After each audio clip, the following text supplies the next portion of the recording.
ఫలానా రైతు ఇంత పండించాడు అని చెప్పి సర్టిఫికెట్ ఇస్తే అంతా కొనుగోలు చేయాలని చెప్పి నిర్ణయం తీసుకున్నాం. ఆ రకంగా కొనుగోలు జరుగుతూ ఉంది. ఎక్కడ కూడా ఇప్పుడు సమస్య లేదు. అది ఆ సమస్యను కూడా అధిగమించామనే విషయాన్ని మనం చేస్తున్నాం.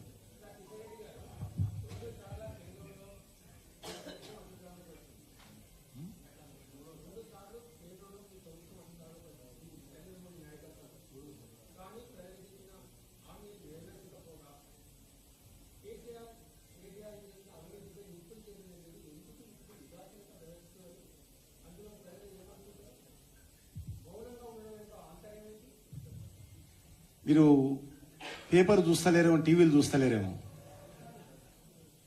మీరు పేపర్లు టీవీలు చూస్తే అని తెలుస్తాయి. దానికి నేనేం చేస్తాను?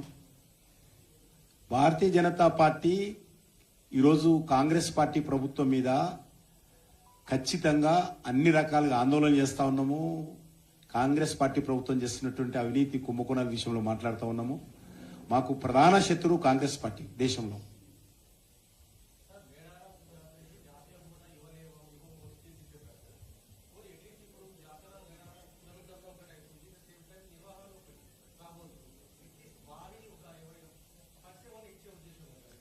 లాస్ట్ మేము 18 కోట్ల రూపాయలు ఆ 2 సంవత్సరాలుగా నేను మంత్రిగా ఉన్నప్పుడు ఇవ్వడం జరిగింది. ఇప్పుడు కూడా మాట్లాడి, ఎందుకంటే ఒకటి ట్రైబల్ మినిస్ట్రీ, ఒకటి టూరిజం మినిస్ట్రీ, ఈ 2 మినిస్ట్రీలతో మాట్లాడి దానికి సంబంధించినటువంటి నిధులు తీసుకొచ్చేటువంటి ప్రయత్నం చేస్తాను. నేను దానికి సంబంధించి మంత్రి ఎండోమెంట్ మినిస్టర్తో కూడా నాకు ఉత్తరం రాశారు. ఆ దిశలోనే ప్లాన్ చేస్తున్నాను.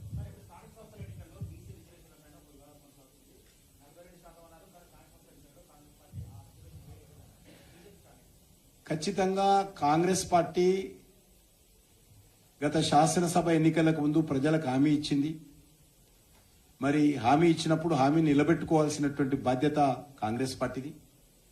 ఎందుకంటే వాళ్ళు అధికారంలో ఉన్నప్పుడే సుప్రీంకోర్టు 50% కంటే మించకూడదని చెప్పి తీర్పిచ్చింది. వాళ్ళు కేంద్రంలో అధికారం ఉన్నప్పుడు. ఆ తీర్పు వచ్చిన తర్వాత దేశంలో ఎక్కడ కూడా రిజర్వేషన్స్ పెరగలేదు. మా పార్టీ ప్రభుత్వం ఉన్నటువంటి మహారాష్ట్రలో కూడా మేము తీర్మానం చేస్తే సుప్రీంకోర్టు కొట్టేసింది.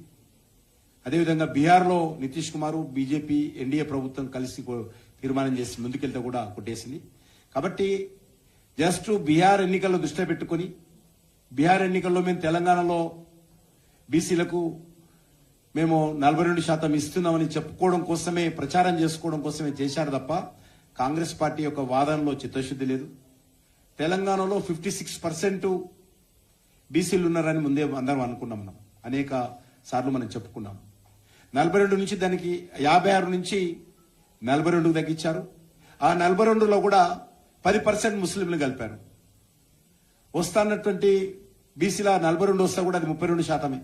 ఇప్పుడు ఆ 32 కూడా లేకుండా చాలా అన్యాయం జరుగుతూ ఉన్నది. కాబట్టి భారతీయ జనతా పార్టీ చాలా స్పష్టంగా శాసనసభలో కూడా మేము ఈ యొక్క 42% తీర్మానానికి మద్దతు ఇచ్చాము. మరి ఈ విషయంలో కాంగ్రెస్ పార్టీ పూర్తి బాధ్యత తీసుకోవాలి. బీహార్ ఎన్నికలు అయిపోగానే ఈరోజు మనకి సరిపోలేదు, సుప్రీంకోర్టు తీర్పు మనకు అనుకూలంగా లేదు కాబట్టి మేము మామూలుగానే ఎన్నికలు నిర్వహిస్తామని చెప్పడం ఏదైతున్నదో కాంగ్రెస్ పార్టీ యొక్క కపట నాటకం ఒకసారి బయటపడ్డది, మోసపూరితమైన చర్య బయటపడదని చెప్పి మనం చేస్తున్నాం.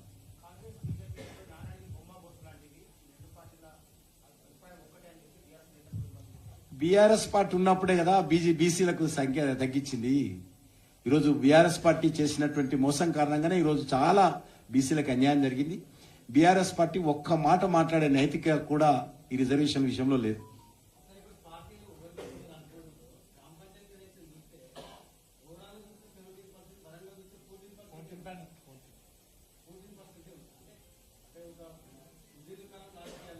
మేము ఎక్కువ మందిని బీసీ జనరల్ స్థానాల్లో కూడా మేము బీసీ అభ్యర్థులను పెట్టి మా పార్టీ తరఫున మెజార్టీ సీట్లలో కూడా అదే ప్రయత్నం చేస్తున్నాం.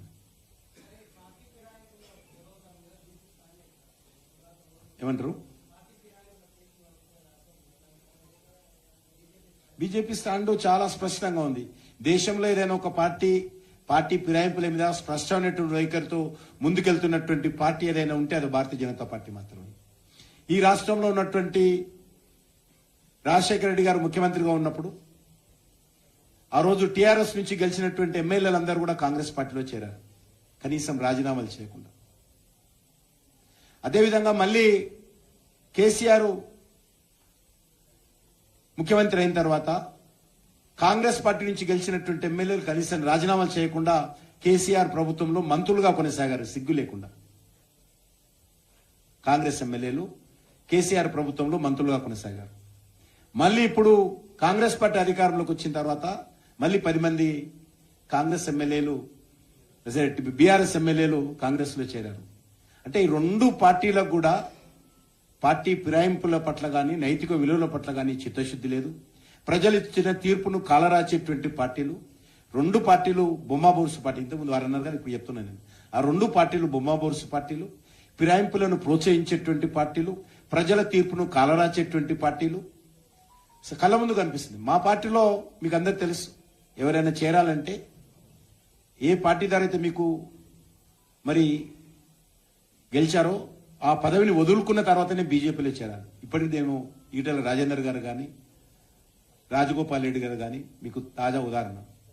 కాబట్టి ఆ రకంగా మేము ఒక స్పష్టంగా జాతీయ స్థాయిలో ఒక నిర్ణయం తీసుకొని పార్టీ ఫిరాయింపుల విషయంలో మేము నైతిక విలువలకు ప్రాధాన్యత ఇస్తూ మా పార్టీ ముందుకెళ్తా ఉంది.